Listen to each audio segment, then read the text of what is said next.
எடுத்துக்கொள்ளுங்கள்.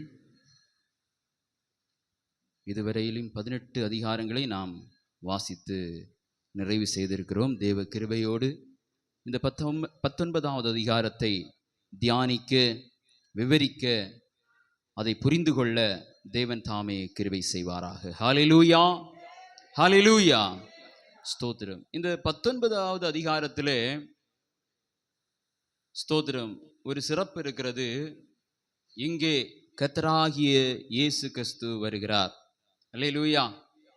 எல்லாம் நல்ல கவனிங்க. இவ்வளவு நேரம் இவ்வளவு அதிகாரங்கள்ல எல்லாம் அந்தி கிறிஸ்து, அந்த கள்ள தீர்க்கதரிசி சாத்தான், இவருடைய கொடுமையான காரியங்களை எல்லாம் நாம் பார்த்தோம். இப்போது 19வது அதிகாரத்திலே கர்த்தராகிய இயேசு கிறிஸ்துனுடைய வருகை இருக்கிறது. அல்லேலூயா. சபையின் காலத்திலே சபை எடுத்துக்கொள்ளப்படும் போது ஆண்டவர் சொல்லுகிறார், நான் திருடனை போல வருவேன். அப்போது சபையானது ரகசியமாக எடுத்துக்கொள்ளப்படுகிறது.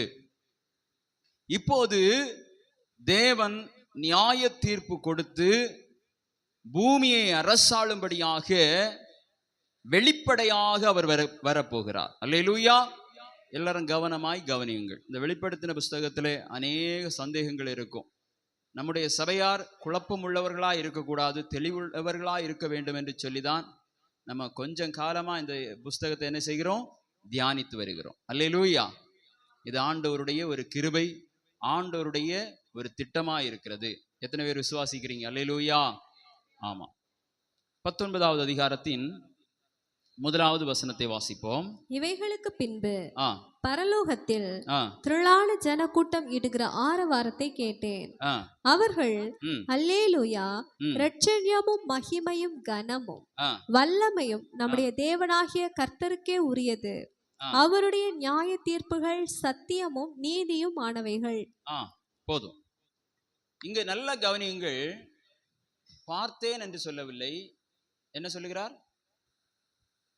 அப்ப நீங்க ஒழுங்கா கேட்கல வசனத்தை. கேட்டேன். எவ்வளவு நேரம் பார்த்தேன் பார்த்தேன் சொல்லுவார். இந்த வசனத்துல ஒரு 10வது, இந்த அதிகாரத்துல 10வது வசனம் வரைக்கும் கேட்ட காரியங்கள் என்று சொல்லப்பட்டிருக்கிறது. ஆமென். அப்ப கேட்கும்போது அவர் அதை பார்த்தாரா பார்க்கவில்லையா என்பது நமக்கு தெரியாது. ஆனால் கேட்டேன் கேட்டேன் என்றுதான் இதிலே சொல்லி இருப்பார். அப்போ பரலோகத்திலே இடுகிற அந்த சத்தத்தை அவர் கேட்டிருக்கிறார். அல்லேலூயா. திரும்ப ஒருக்கா வாசிங்க. இவைகளுக்கு பின்பு பரலோகத்தில் திரளான ஜனக்கூட்டம் இடுகிற ஆரவாரத்தை கேட்டேன். அவர்கள் அல்லேலூயா, இரட்சணியமும் மகிமையும் கனமும் வல்லமையும் நம்முடைய தேவனாகிய கர்த்தருக்கே உரியது, அவருடைய நியாய தீர்ப்புகள் சத்தியமும் நீதியும் ஆனவைகள். சரி, இது ஒரு பாடல், இது ஒரு துதி. நிறைய பேர் நினைச்சிருக்கிறீங்க அல்லேலூயா மட்டும்தான் சொல்லுவாங்க. அப்படி அல்ல. ஆமென். அவரை துதிக்கும் துதி பலிகளை ஆமென் புதியதாக பாடிக்கொண்டே இருப்பார்கள்.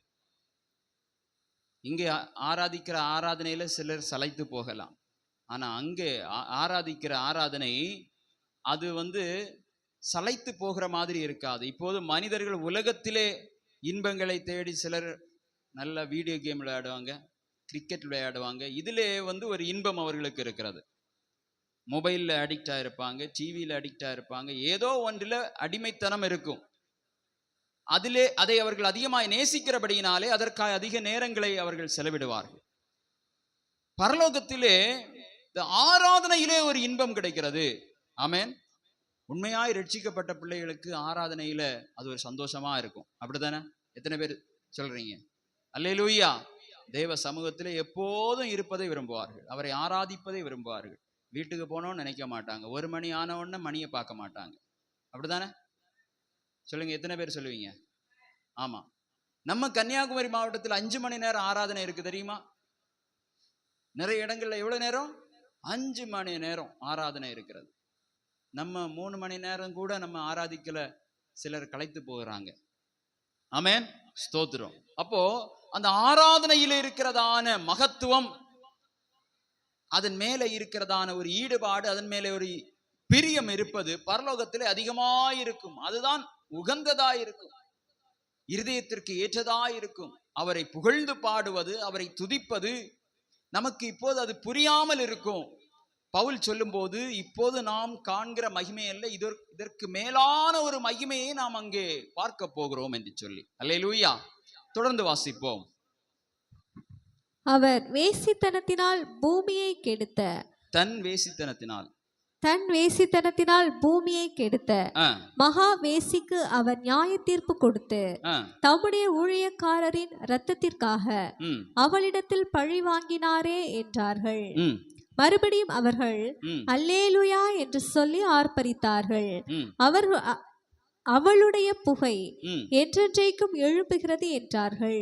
24 மூப்பர்களும் 4 ஜீவன்களும் வணக்கமாய் விழுந்து ஆமேன் அல்லேலூயா என்று சொல்லி சிங்காசனத்தின் மேல் வீற்றிருக்கும் தேவனை தொழுது கொண்டார்கள். மேலும் நமது தேவனுடைய ஊழியக்காரரே, அவருக்கு பயப்படுகிற சிறியோரும் பெரியோருமானவர்களே, நீங்கள் யாவரும் அவரை துதியுங்கள் என்று ஒரு சத்தம் சிங்காசனத்திலிருந்து பிறந்தது.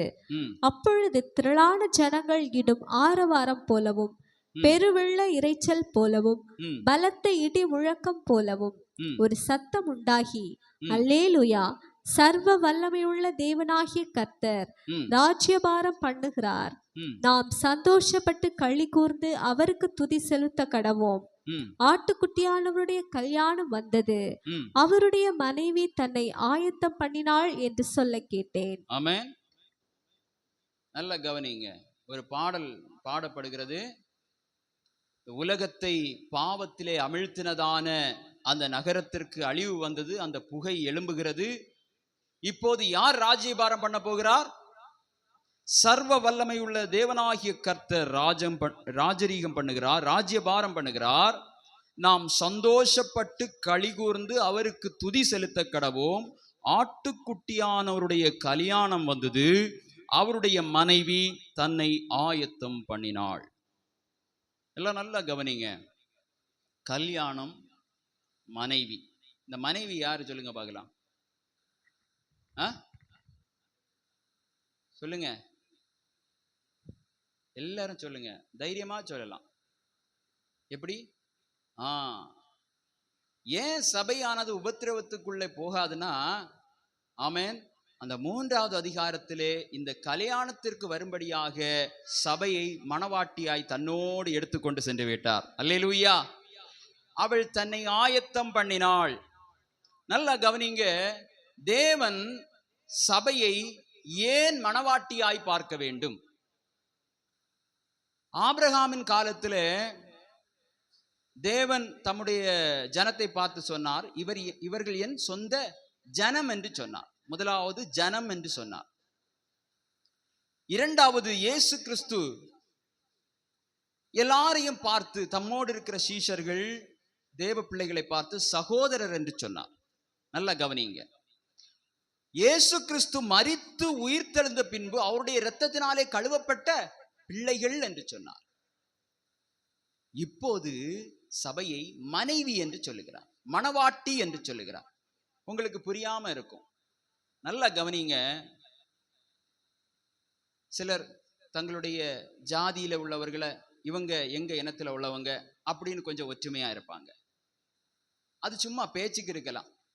அதுக்கப்புறமா இவர் என்னுடைய பிரதர் மாதிரின்னு சொல்லுவாங்க, இவர் என்னுடைய சகோதரர்னு சொல்லுவாங்க. அதுவும் ஒரு பேச்சுக்கு தான். அடுத்ததாக சிலர் சொல்லுவாங்க, உங்களை எல்லாம் பார்த்து சொல்லி, இவங்க என் பிள்ளை மாதிரி. அப்படித்தானே? சொத்தெல்லாம் எழுதி தருவாங்களா? பிள்ளை மாதிரி. அப்படித்தானே? உங்களை பார்த்து சொல்லி இருக்கலாம், என் மகன் மாதிரி, என் மகள் மாதிரி, இவளும் என்னுடைய பிள்ளை, ஆனா இவனும் என்னுடைய பிள்ளை. ஆனா பங்கு வைக்கும் போது உங்க பேர் வராது.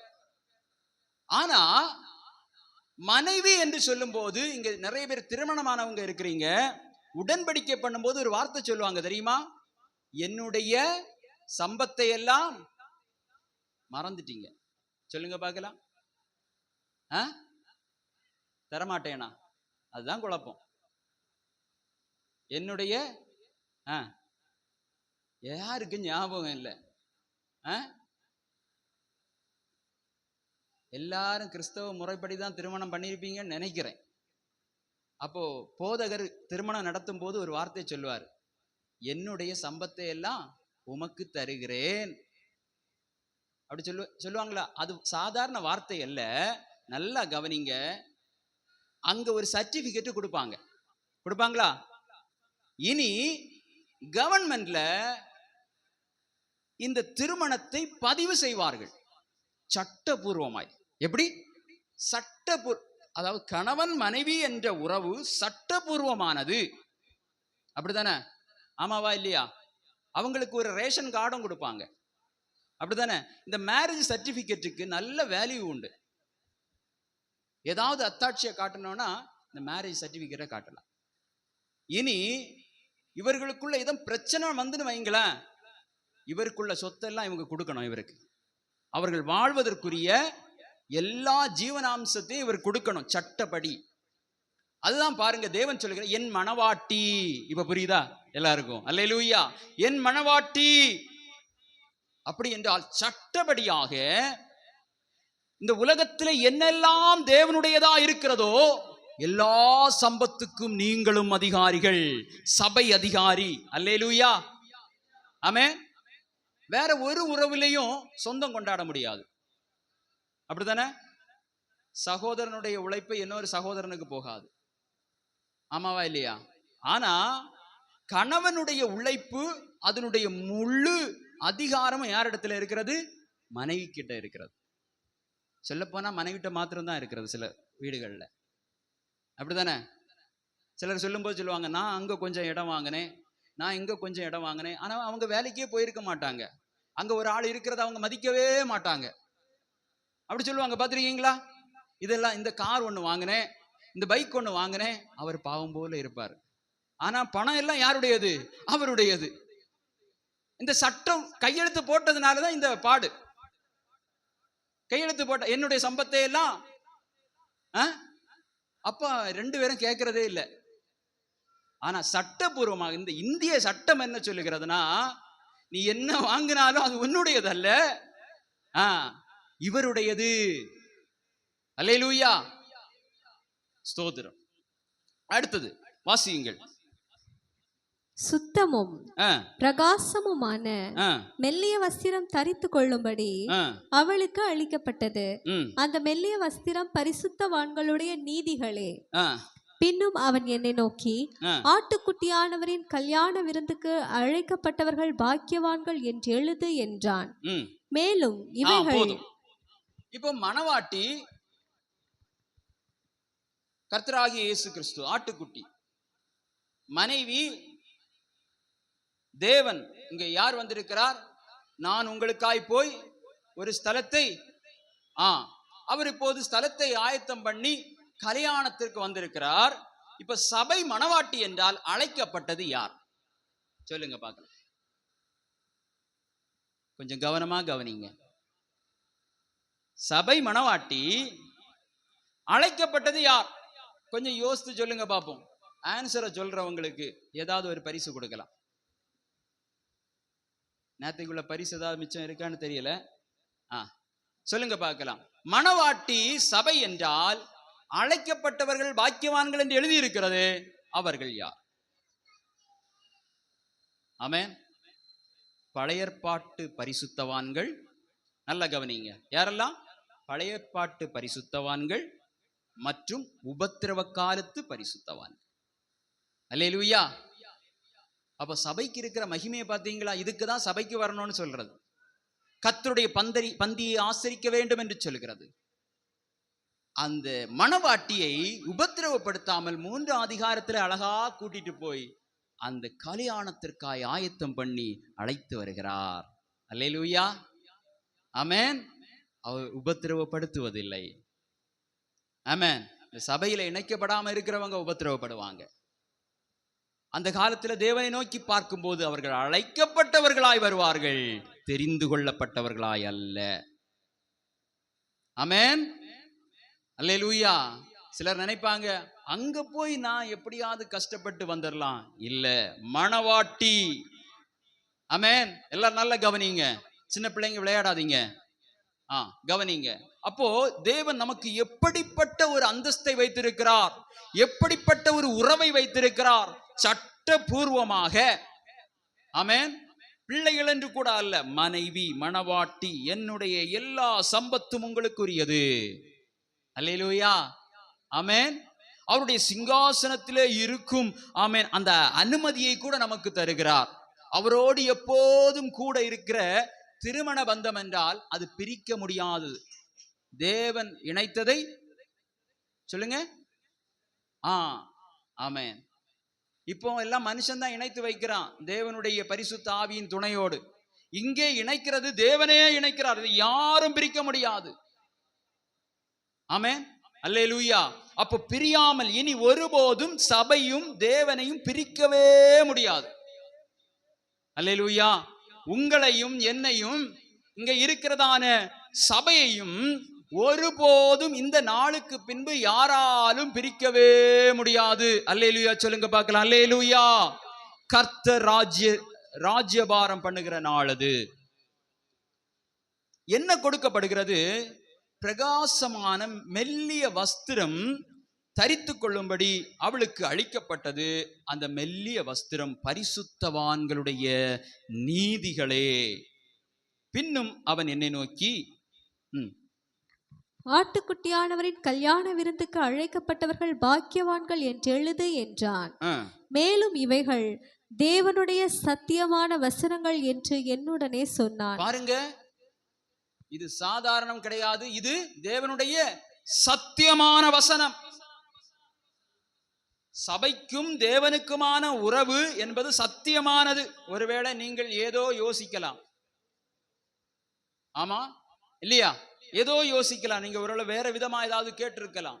ஆனால் இந்த இணைப்பு என்பது அது லீகலி சட்டபூர்வமானது.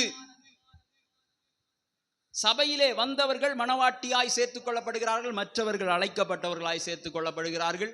அவர்களுக்கும் பாக்கியம் உண்டு என்று வேதம் சொல்லி இருக்கிறது. அல்லேலூயா. இது எப்படிப்பட்டது? சத்தியமானவைகள், தேவனுடைய சத்தியமான வசனங்கள் என்று என்னுடனே சொன்னான். அப்போ இதையெல்லாம் கேட்ட உடனே இது யாரு கேட்கிறது? சொல்லுங்க, எங்க இருக்கீங்க? இது யாரு சொல்லுகிறது? யோவான் எழுதுகிறார்.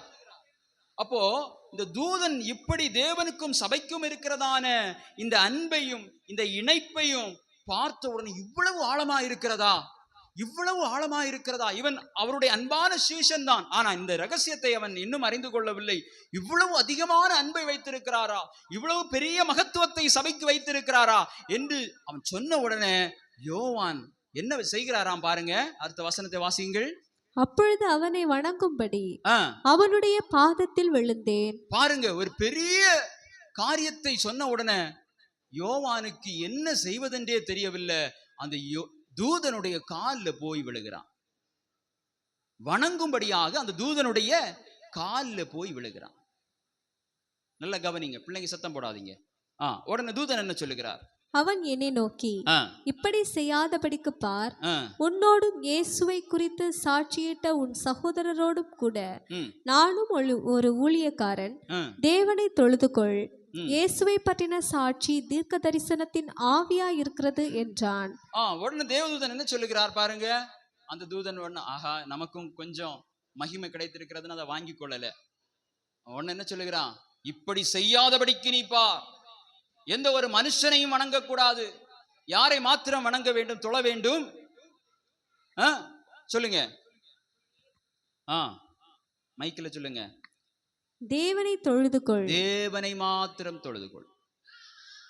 இன்றைக்கு மனிதனை தொழுது கொள்கிறார்கள்.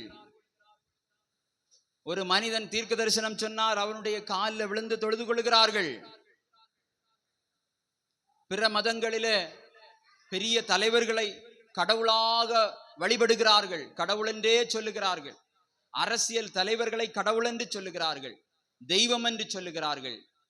ஆனால் இந்த மகத்துவத்தை எல்லாம் சொன்ன தேவ தூதனே என்ன சொல்லுகிறான்? நீ என்னை தொழுது கொள்ளக்கூடாது, தேவனை மாத்திரம் தொழுதுகொள். அல்லேலூயா. சில வீடுகளில் அம்மா அப்பா இறந்திருந்தா என்ன செய்வாங்க? போட்டோ மாட்டி லைட் அணையாம போட்டு டெய்லி காலையில் என்ன செய்வாங்க? தொழுவாங்க. அப்படித்தானே? இங்க அப்படி யாராவது உண்டா? போட்டோ வைக்கிறதுல தப்பு இல்லை, மாலை போடுறதுல தப்பு இருக்கா இல்லையான்னு எனக்கு தெரியாது. ஆனா தொழக்கூடாது. என்ன செய்யக்கூடாது? தொழக்கூடாது. கல்யாண நாள்ல ஆசீர்வாதம் வாங்குவாங்க, அதுல தவறு இருக்கா சரி இருக்கான்னு எனக்கு தெரியாது. ஆனா என்ன செய்யக்கூடாது? ஆமா, தொழக்கூடாது. ஆனா காலில் விழுறாங்க பாத்தீங்களா? காலில் விழுறதுக்கு ஒரு ரீசன் என்னன்னா, என்னை முழுவதுமாய் ஒப்பு கொடுக்கிறேன், என்னை முழுவதுமாய் உங்களுக்கு அர்ப்பணிக்கிறேன், நீங்கள் சொல்லுகிற எல்லா காரியத்துக்கு நான் கீழ்ப்படுகிறேன், நான் உங்களுக்கு அடிமை என்றுதான் காலில் விழுவார்கள். ஆனா திருமணத்துக்கு விழும்போது அப்படியே விழுவாங்க? கொஞ்சம் யோசித்து பாருங்க. நீங்களே சிரிக்கிறீங்க, நீங்களும் அப்ப அப்படி விழல. நான் உங்களுக்கு அடிமைன்னு தான் என்ன செய்வாங்க? காலில் விழுவாங்க. அப்போ அந்த தேவதூதனுடைய காலில் இவன் விழும்போது, நீ எனக்கு அடிமை அல்ல, நீ தேவனுக்கு அடிமை. அல்லேலூயா. உங்க காலில் யாராவது விழ வந்தா என்ன சொல்லணும் நீங்க? தன்னை மகிமைப்படுத்தின பாபிலோனுக்கு கிடைத்ததான காரியம் கிடைக்கும். அதனால யாரையும் உங்க காலில் என்ன செய்ய கூடாது? விழ வைக்கவே கூடாது. ஒருவர் ஒருவருடைய காலில் விழுகிறார் என்றால் அவர் அவருக்கு அடிமை. கடந்த நாட்கள்ல அரசியல்ல நிறைய பேரை பார்த்துருப்பீங்க. என்ன செய்வாங்க? காலில் அங்க போய் விழுறது இல்லை, ஒரு 1/2 கிலோமீட்டருக்கு அந்த பக்கத்துல இருந்தே உட்கார்ந்து தான் வருவாங்க. வந்து நான் சாதாரண அடிமை கிடையாது, முழு அடிமை, நான் கொத்து அடிமைன்னு சொல்லி அங்கிருந்தே தவழ்ந்து வந்து என்ன செய்வாங்க? விழுவாங்க. பிள்ளைங்க இங்க கொஞ்சம் கவனிங்க. சரி, அப்போ ஒருவர் ஒருவருடைய காலில் விழும்போது அவரை தாழ்த்துகிறார். அவருக்கு முன்பதாக நீர் சொல்லுகிற எல்லா காரியங்களுக்கும் கீழ்ப்படுகிறேன், உம்மை வணங்குகிறேன் என்று சொல்லி விழுகிறார். இதை ஒருபோது ஒரு மனிதனிடத்தில் நாம் செய்யவே கூடாது. அவர் பெரிய போதகராக இருக்கலாம், பெரிய தீர்க்கதரிசியா இருக்கலாம், எப்படிப்பட்டவராக இருந்தாலும் செய்யக்கூடாது. எந்த ஒரு தேவதூதனையும் வணங்கக்கூடாது, எந்த ஒரு விக்கிரகத்தையும் வணங்கக்கூடாது. தொடர்ந்து வாசிப்போம். பின்பு பரலோகம் திறந்திருக்க கண்டேன், இதோ ஒரு வெள்ளை குதிரை காணப்பட்டது, அதன் மேல் ஏறி இருந்தவர் உண்மையும் சத்தியமும் உள்ளவர் என்னப்பட்டவர். பாருங்கள், இயேசு கிறிஸ்து இப்போதுதான் வருகிறார். எல்லாரும் கரங்களை தட்டி ஆண்டவருடைய நாமத்தை மகிமைப்படுத்துவோம். ஆமென். பின்பு பரலோகம் திறந்திருக்க கண்டேன், இதோ ஒரு வெள்ளை குதிரை காணப்பட்டது, அதன் மேல் ஏறி இருந்தவர் உண்மையும் சத்தியமும் உள்ளவர் என்னப்பட்டவர். அவர் நீதியாய் நியாயம் தீர்த்து யுத்தம் பண்ணுகிறார். அவர் இப்ப எதுக்கு வருகிறார்? யுத்தம் பண்ணும்படியாக. இயேசுனுடைய யுத்தம் எப்படி இருக்கும் தெரியுமா?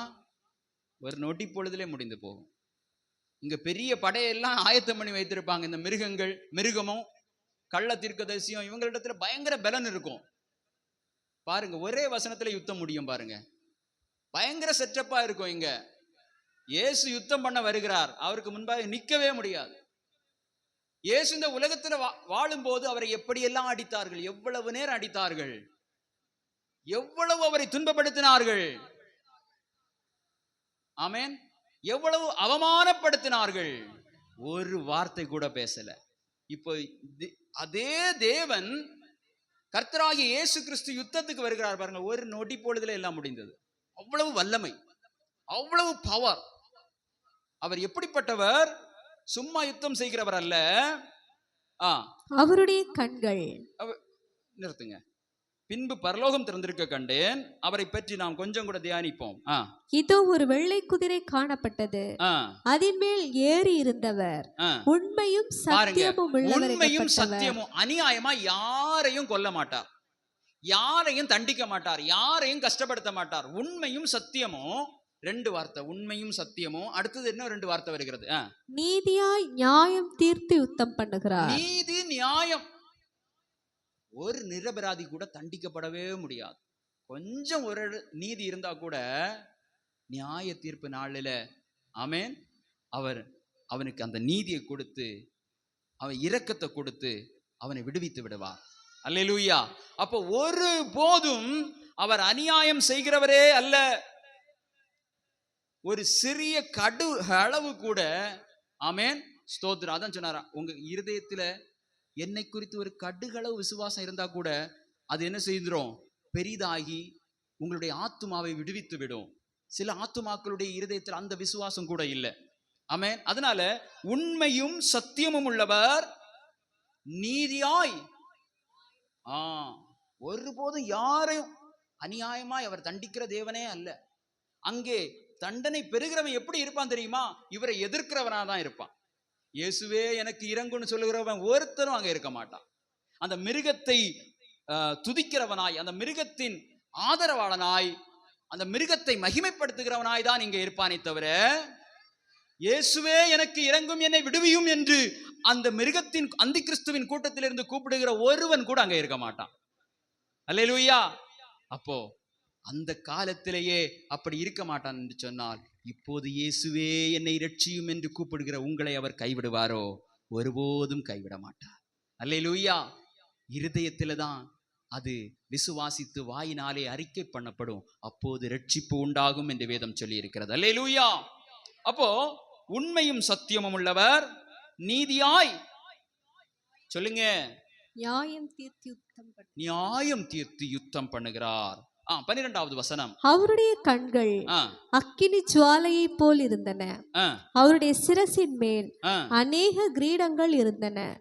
அவருக்கே அன்றி வேறொருவருக்கும் தெரியாத ஒரு நாமமும் எழுதியிருந்தது. அவருடைய கண்கள் அக்கினி ஜுவாலைகளை போல இருந்தன. அவருடைய காந்திக்கு மறைவானது ஒன்றுமே இல்லை. ஆமென். உலகத்திலே அவரை அறியாமல் எதுவுமே நடக்காது. அவருடைய கண்கள் பிரகாசமுள்ள கண்கள், இருட்டையும் பார்க்கும், எந்த தடைகளும் கிடையாது. பாருங்க, இந்த பில்டிங் உள்ள இருக்கிறோம், ரோட்ல என்ன இருக்குன்னு நமக்கு இப்ப என்ன செய்ய முடியாது, பார்க்க முடியாது. ஆனால் அவருடைய கண்கள் பிரகாசமுள்ள கண்கள், பூமி எங்கும் என்ன செய்கிறது? அல்லேலூயா. அடுத்தது என்ன சொல்லப்பட்டிருக்கிறது? அவருடைய சிரசின் மேல் அநேக கிரீடங்கள் இருந்தன. இந்த அந்தி கிறிஸ்துவுக்கு 10 ராஜாக்கள், 10 ராஜ்யங்களுடைய கிரீடங்கள் இருந்தன. இவருக்கு உலகம் முழுவதுக்கும் உள்ள ராஜ்யபாரம் பண்ணும்படியான அந்த கிரீடம் இவருடைய சிரசின் மேலே இருந்தது. அடுத்து அவருக்கே என்று வேறொருவருக்கும் தெரியாத ஒரு நாமமும் எழுதியிருந்தது. 13வது வசனம். இரத்தத்தில் தோய்க்கப்பட்ட வஸ்திரத்தை தரித்திருந்தார், அவருடைய நாமம் தேவனுடைய வார்த்தை என்பதே. நல்ல கவனிங்க. இயேசு தேவன் இல்லை என்று சொல்லுகிற உங்களுக்கு தெரிந்த உங்களுடைய நண்பர்களுக்கு சொல்லுங்க, அவருடைய நாமம் தேவனுடைய வார்த்தை. யோவான் 1:1 சொல்லப்பட்டிருக்கிறது. இயேசுவை குறித்து சொல்லும் போது எடுத்து வாசிங்க பார்க்கலாம். யூதர்கள் இயேசுவை விசுவாசிக்கவில்லை, இவர்தான் ராஜா என்று விசுவாசிக்கவில்லை, இவர்தான் இரட்சகர், இவர்தான் மீட்பர், இவர்தான் மேசியா என்று விசுவாசிக்கவில்லை.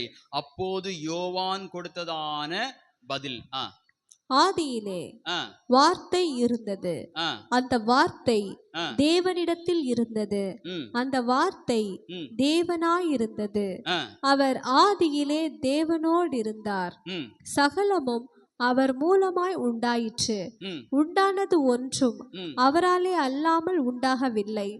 அவருக்குள் ஜீவன் இருந்தது, அந்த ஜீவன் மனுஷருக்கு ஒளியாய் இருந்தது, அந்த ஒளி இருளிலே பிரகாசிக்கிறது, இருளானது அதை பற்றி கொள்ளவில்லை. தேவனால் அனுப்பப்பட்ட ஒரு மனுஷன் இருந்தான். அல்லேலூயா. அந்த வார்த்தை என்ன ஆனது? அந்த வார்த்தை மாம்சமாகி கிருபையினாலும் சத்தியத்தினாலும் நிறைந்தவராய் நமக்குள்ளே வாசம் பண்ணினார். போதும். இயேசுவை குறித்து யோவான் சுவிசேஷத்திலே சொன்ன வார்த்தை, ஆதியிலே இருந்த வார்த்தை மாமிசமானது, இப்போது இங்கே இறங்கி வந்த இந்த அக்கினி ஜுவாலை போன்ற கண்களை உடைய உண்மையும் சத்தியமும் உள்ள ஒருவர் இங்கே வந்திருக்கிறாரே. இவருடைய நாமம் என்ன? தேவனுடைய வார்த்தை. அல்லேலூயா.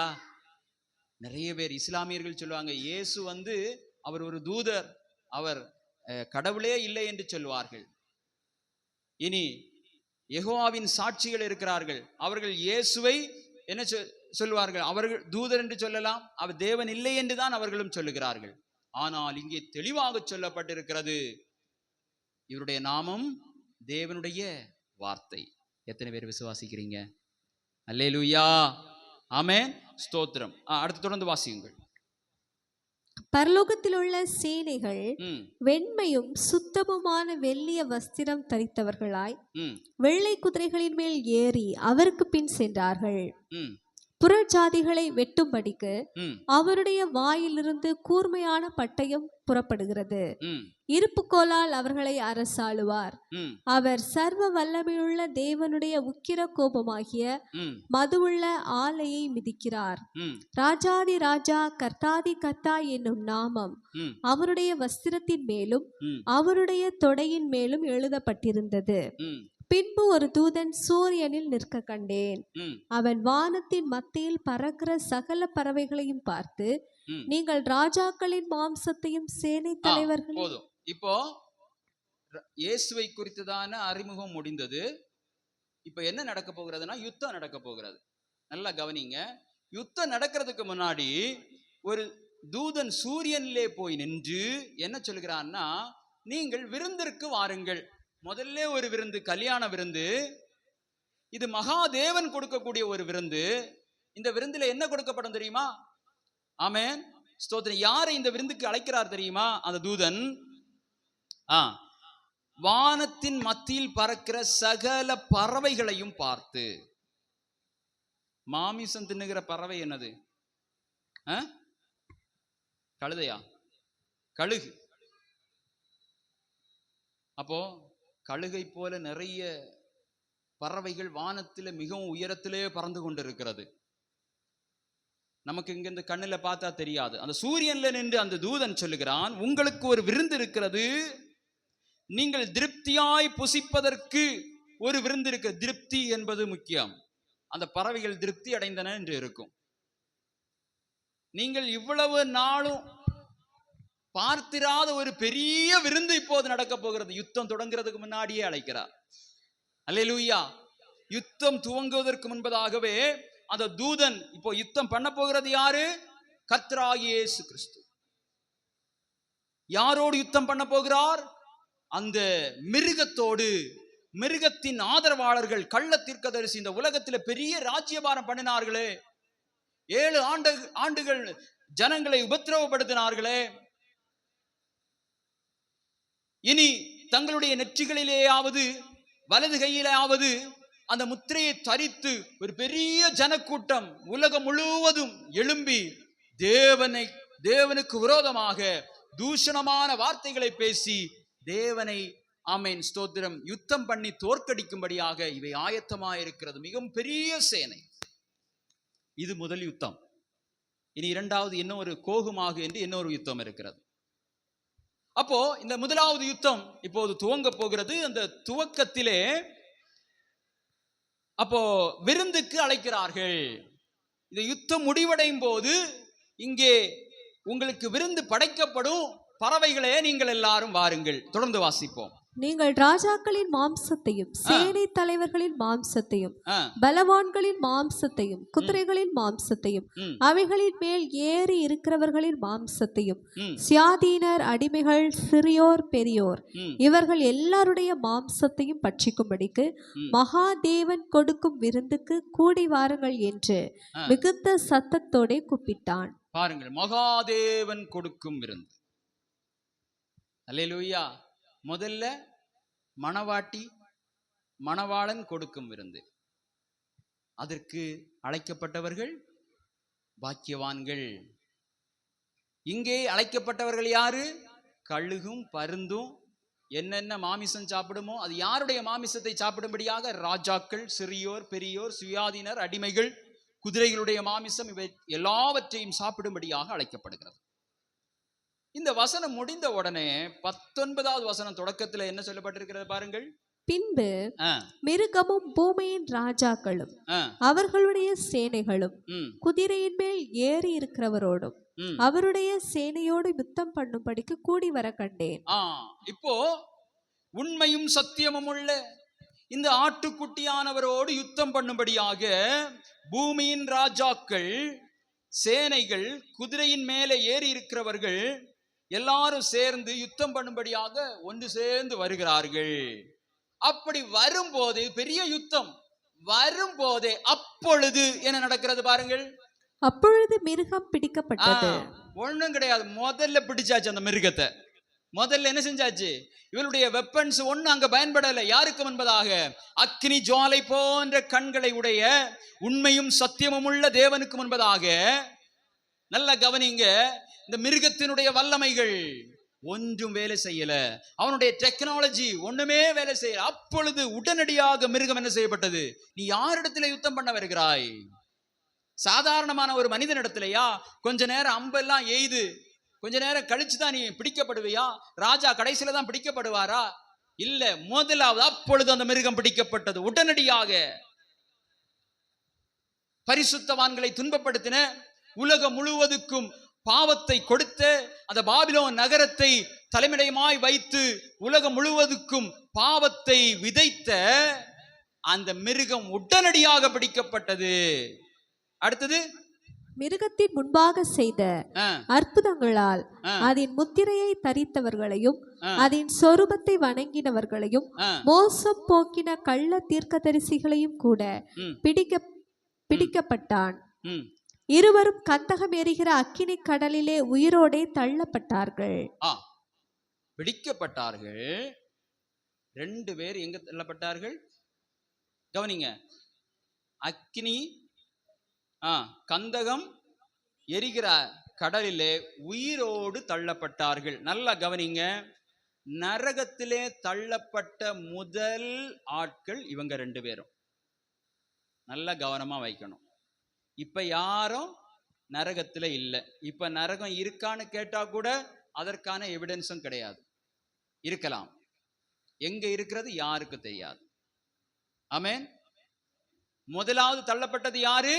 அந்தி கிறிஸ்துவும் கள்ள தீர்க்கதரிசியும். எப்படி தள்ளப்பட்டார்கள்? உயிரோடே தள்ளப்பட்டார். வாசியுங்கள். மற்றவர்கள் குதிரையின் மேல் ஏறினவருடைய வாயிலிருந்து புறப்படுகிற பட்டயத்தால் கொல்லப்பட்டார்கள்.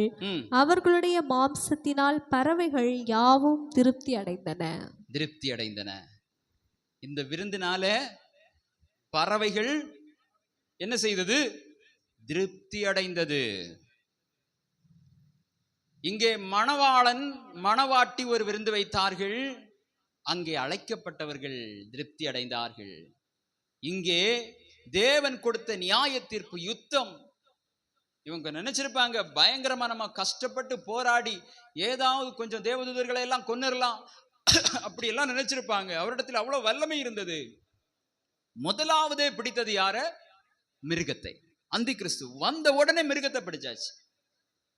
அவனோடு கூட சேர்ந்த எல்லா சேனைகள், கள்ள தீர்க்கதரிசி எல்லாரையும் பிடித்து இந்த 2 பேரை மாத்திரம் கந்தகமும் அக்னியும் எரிகிறதான கடலிலே கொண்டு போய் தள்ளப்பட்டார்கள். உயிரோடு தள்ளப்பட்டார்கள்.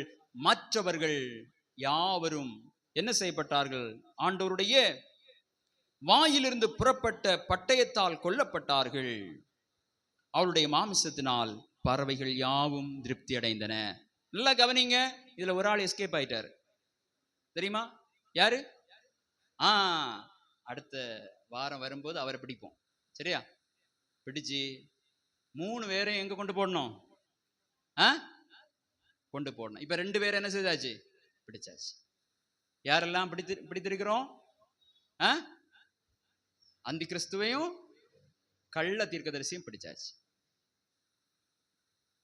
இனி சாத்தானை பிடிக்க வேண்டும். சரி, வரும் நாட்களில் ஆண்டவர் அதற்கு நமக்கு உதவி செய்வாராக. இப்போது எல்லாரும் எழுந்து நிற்போம். கடைசி காலத்தில் நடக்கக்கூடிய காரியங்களை குறித்து ஆண்டவர் நம்மோடு கூட தெளிவாய் பேசிக்கொண்டே இருக்கிறார். ஆமென், ஸ்தோத்திரம். நாம் விழிப்புள்ளவர்களாய் நல்ல மணவாட்டியாய் இப்போதே ஆயத்தப்படுவோம். ஆமென். ஹல்லேலூயா, ஹல்லேலூயா, ஹல்லேலூயா. Thank you Jesus. அவர் உங்களை மணவாட்டியாய் பார்க்கிறார்.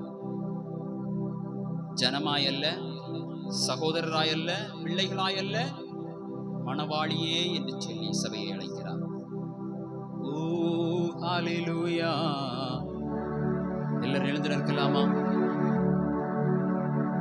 Thank you Jesus.